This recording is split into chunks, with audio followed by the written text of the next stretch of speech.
മുതലപ്പുഴയിലേക്കാണ് പോകുന്നത്. അവിടെ പൊഴിമുറിക്കൽ നടപടികൾക്കെതിരെ മനുഷ്യച്ചങ്ങല തീർത്തിരിക്കുകയാണ് മത്സ്യത്തൊഴിലാളികൾ. അവർ പ്രതിഷേധിക്കുകയാണ്. ഹാർബർ എഞ്ചിനീയർ സ്ഥലത്തുണ്ട്. ഇപ്പോൾ മുന്നോട്ട് വെച്ച നിർദ്ദേശങ്ങളിൽ സമരക്കാർക്ക് തൃപ്തിയില്ല എന്നുള്ളതാണ്. 10 ദിവസത്തിനകം ഡ്രഡ്ജർ എത്തിക്കും എന്ന് പറയുമ്പോൾ അത് അംഗീകരിക്കാൻ കഴിയില്ല എന്ന് സമരക്കാർ പറയുകയാണ്.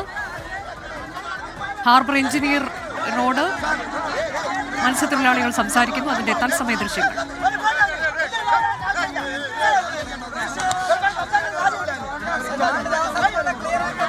ഞങ്ങളുടെ പ്രതിനിധികളുടെ തത്സമയ വിവരങ്ങളുമായി ഷഫീദ് റാവുത്തറിലേക്കാണ്. ആദ്യം ഷഫീദ്, ഇപ്പോൾ പലതരത്തിൽ നിർദ്ദേശങ്ങൾ മുന്നോട്ട് വയ്ക്കുകയാണ്. ഡ്രഡ്ജർ എത്തിക്കാം, പക്ഷേ അത് 10 ദിവസത്തിനകം എന്ന് പറയുമ്പോൾ അത് സാധ്യമല്ല എന്ന് പറയുന്നു. പൊഴിമുറിക്കൽ അത് സാധ്യമല്ല എന്ന് മത്സ്യത്തൊഴിലാളികൾ പറയുകയാണ്. അങ്ങനെയെങ്കിൽ ഏത് തരത്തിലേക്ക് ഇതിൽ പ്രശ്നപരിഹാരം ഉണ്ടാകുമെന്നാണ് കരുതാൻ കഴിയുക?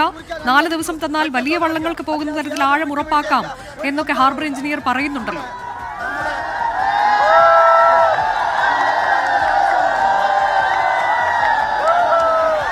അനുജ, 2011 സമാനമായ രീതിയിൽ മുതലപ്പുഴയിൽ താഴമ്പള്ളി മുതലപ്പള്ളി ഭാഗത്തുണ്ടായ പ്രതിഷേധങ്ങൾക്ക് സമാനമായിട്ടുള്ള പ്രതിഷേധം വീണ്ടും മുതലപ്പുഴയിൽ നടക്കുന്നതാണ് നമുക്ക് ദൃശ്യങ്ങളിൽ കാണാൻ സാധിക്കുന്നത്. ഇന്നലെ മന്ത്രി സജി ചെറിയാനുമായി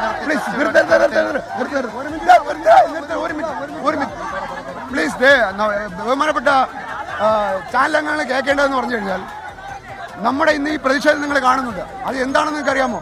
വിശപ്പിന്റെ പ്രതിഷേധമാണ്. ഇന്നിവിടെ പൊഴിമുറിക്കുവാനായിട്ട് വരുവാനുള്ള ഒരു സാഹചര്യം എന്ന് പറയുന്നത് ഇവിടെ മഴയോ ഒന്നും ഇവിടെ സംഭവിച്ചിട്ടില്ല. വെള്ളപ്പൊക്കം ഉണ്ടായിട്ടില്ല. ഒരു സംഭവം ഇവിടെ ഉണ്ടായിട്ടില്ല. ഈ പൊഴിമുറിക്കുന്നത് ഒരു സുഹൃത്തിന്റെ, ഒരു പാർട്ടിയിലെ ഒരു സുഹൃത്തിന്റെ ചെമ്മീൻ കൃഷി നശിച്ചു പോകുമെന്ന് പറഞ്ഞുകൊണ്ടാണ്. ചെമ്മീൻ കൃഷിയാണ് പ്രധാനം. ഇത്രയും മത്സ്യത്തൊഴിലാളികളുടെ ജീവനും തൊഴിലിനും സംരക്ഷണം വേണം. ഒരു കാരണവശാലും ഈ മണ്ണ് ട്രസ്റ്റ് ചെയ്ത് മാറ്റാതെ ആരുമായി ഒരു കോൺഗ്രസ് നടപടിയിലേക്ക് ഇവിടുത്തെ സമരസമിതി നിൽക്കത്തില്ല. അങ്ങനെയാണെങ്കിൽ ഇവിടെ കേരള സൈന്യം എന്ന് വിശേഷിപ്പിച്ച മത്സ്യത്തൊഴിലാളികളുടെ വീര്യം വരുന്നവർ അറിഞ്ഞിട്ടേ ഭാഗത്തുള്ളൂ. ഒരു കാരണവശാലും ഞങ്ങൾ പിന്നിലോട്ടില്ല.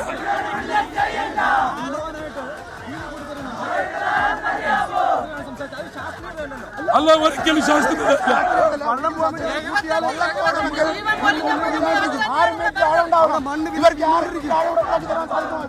അതിനുശേഷം ഇവര്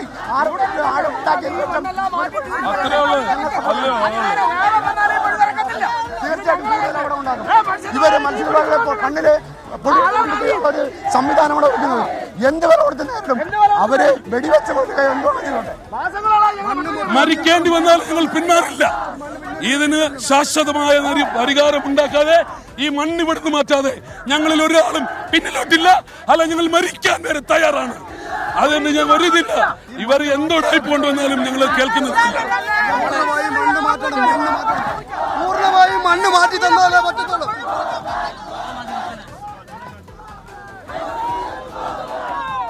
പൂർണ്ണമായും മണ്ണ് നീക്കം ചെയ്യുക എന്നതിൽ ഉറച്ചു നിൽക്കുകയാണ് മത്സ്യത്തൊഴിലാളികൾ. അതല്ലാതെ മറ്റൊരു പ്രശ്ന പരിഹാരത്തിനും തങ്ങൾ ഒരുക്കമല്ല എന്ന് പറയുകയാണ് അവർ. ഡ്രഡ്ജർ 10 ദിവസത്തിനകം എത്തിക്കാമെന്ന ഉറപ്പ് അത് സ്വീകാര്യമല്ല എന്നുകൂടി പറയുകയാണ്. പൊഴി മുറിക്കും എന്നത് ഇന്നലത്തെ യോഗത്തിൽ തീരുമാനമായ കാര്യമാണ്. എന്നാൽ അതിനോടും യോജിക്കാൻ കഴിയില്ല. നിലവിൽ ഏറ്റവും അടിയന്തരമായി ചെയ്യേണ്ടത് മണൽ നീക്കം ചെയ്യുക എന്നുള്ളത് തന്നെയാണ് എന്നതാണ് മത്സ്യത്തൊഴിലാളികളുടെ നിലപാട്. പൊഴിമുറിക്കലൊക്കെ അതിനുശേഷമാണ് വേണ്ടത്. മണൽ നീക്കം എന്നുള്ളത് തന്നെയാണ് അടിയന്തരമായി ചെയ്യേണ്ടത് എന്ന് മത്സ്യത്തൊഴിലാളികൾ പറയുകയാണ്. വലിയ പ്രതിഷേധത്തിനാണ് മുതലപ്പുഴി സാക്ഷ്യം വഹിക്കുന്നത്. ഷഫീദ് റാവുത്തർ വിശദാംശങ്ങളുമായി തുടരുന്നുണ്ട്. ഷഫീദ്, നിലവിൽ ഈ കാര്യങ്ങൾ ഒരു പ്രശ്നപരിഹാരമില്ലാതെ നീളുന്നു എന്നതാണോ? ഹാർബർ എഞ്ചിനീയറിംഗ് വിഭാഗം അങ്ങോട്ടേക്ക് എത്തി, പക്ഷേ അവർ മുന്നോട്ട് വയ്ക്കുന്ന കാര്യങ്ങളോട് ഇവർക്ക് യോജിപ്പില്ല.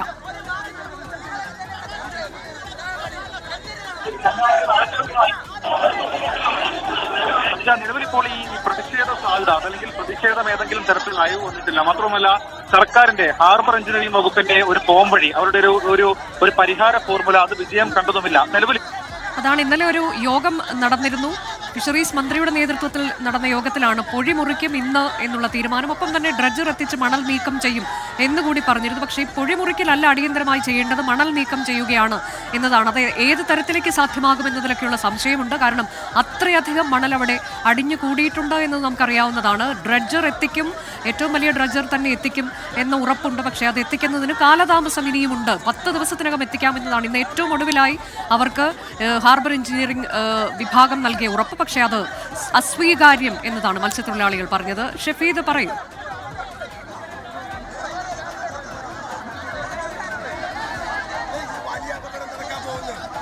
അനുജ നേരത്തെ സൂചിപ്പിച്ചതുപോലെ തന്നെ ഈ വിഷയത്തിൽ നിലവിൽ ഇപ്പോൾ ഏതെങ്കിലും തരത്തിലുള്ള ഒരു പ്രതിഷേധത്തിന് അയവ് ഉണ്ടായിട്ടില്ല. മാത്രമല്ല ഇന്ന് അല്പസമയം മുൻപ് ഹാർബർ എഞ്ചിനീയറിംഗ് വകുപ്പ് തന്നെ മുന്നോട്ട് വെച്ച ഒരു പരിഹാര ഫോർമുല അത് അംഗീകരിക്കാൻ തങ്ങൾ തയ്യാറല്ല എന്നുള്ളതാണ് പ്രതിഷേധക്കാരുടെ തീരുമാനം. ഇന്ന് രാവിലെ പൊഴിമുറിക്കുമെന്നുള്ളത് ഇന്നലെ മന്ത്രിയുമായി നടത്തിയ കൂടിക്കാഴ്ചയിലെ ഉറപ്പായിരുന്നുവെങ്കിൽ ആ പൊഴിമുറിക്കുന്നത് സമ്മതിക്കില്ല എന്നുള്ളതായിരുന്നു ഇവിടുത്തെ സമീപവാസികൾ പ്രദേശവാസികൾ പറഞ്ഞിരുന്ന കാര്യം. കാരണം എല്ലാ സീസണിലും എല്ലാ കാലത്തും എല്ലാ വർഷവും തുടർച്ചയായി ഇങ്ങനെ കാര്യങ്ങൾ നടക്കുന്നു. 2018 മുതൽ 2023 വരെയുള്ള കാലയളവിൽ അദാനി ഗ്രൂപ്പിന് മണൽ നീക്കത്തിന് കരാർ കൊടുത്തെങ്കിലും ഏതെങ്കിലും തരത്തിൽ അത് പ്രോപ്പറായി നടന്നില്ല.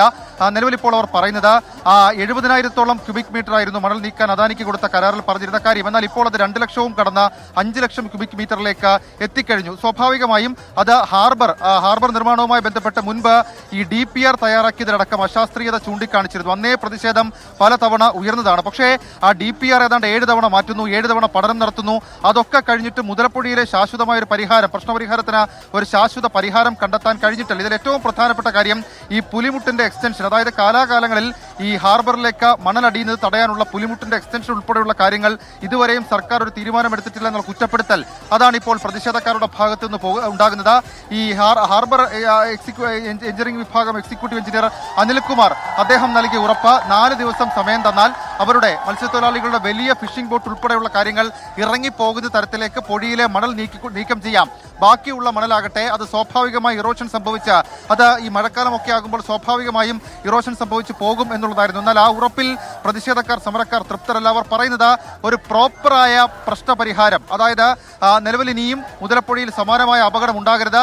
11 വർഷത്തിനിടയിൽ 78 പേർക്ക് ജീവൻ നഷ്ടമായ സാഹചര്യമുണ്ട്.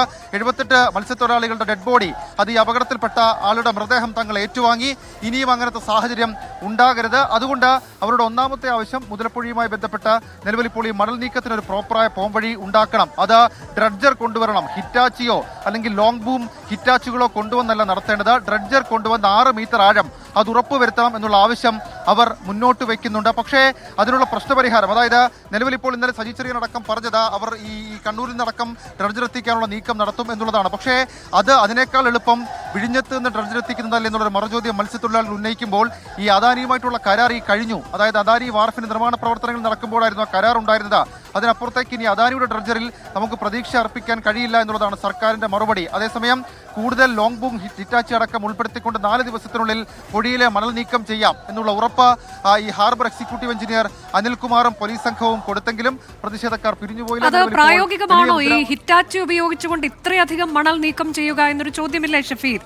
4 ദിവസത്തെ സമയം കൊണ്ട് വലിയ വള്ളങ്ങൾക്ക് പോകുന്ന തരത്തിൽ ആഴം ഉറപ്പ് നൽകാമെന്നത് ഈ ഹിറ്റാച്ചി കൊണ്ട് മണൽ നീക്കം ചെയ്തുകൊണ്ട് അത് സാധ്യമാകുമെന്ന് നമുക്ക് കരുതാൻ കഴിയുമോ ഷഫീദ്? അവിടുത്തെ സാഹചര്യം പരിശോധിച്ചാൽ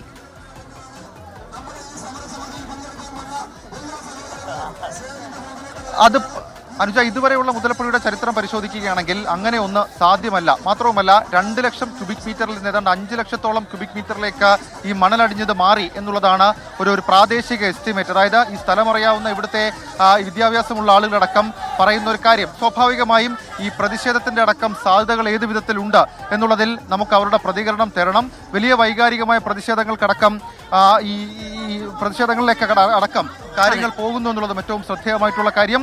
ഈ എല്ലാ മതവിഭാഗങ്ങളെയും ഉൾപ്പെടുത്തിക്കൊണ്ട് ഈ നാട്ടുകാർ ഒന്നിച്ചു നിന്നാണ് ഈ സമരത്തിലേക്ക് നിലവിലിപ്പോൾ അവർ ശ്രമിക്കുന്നത്.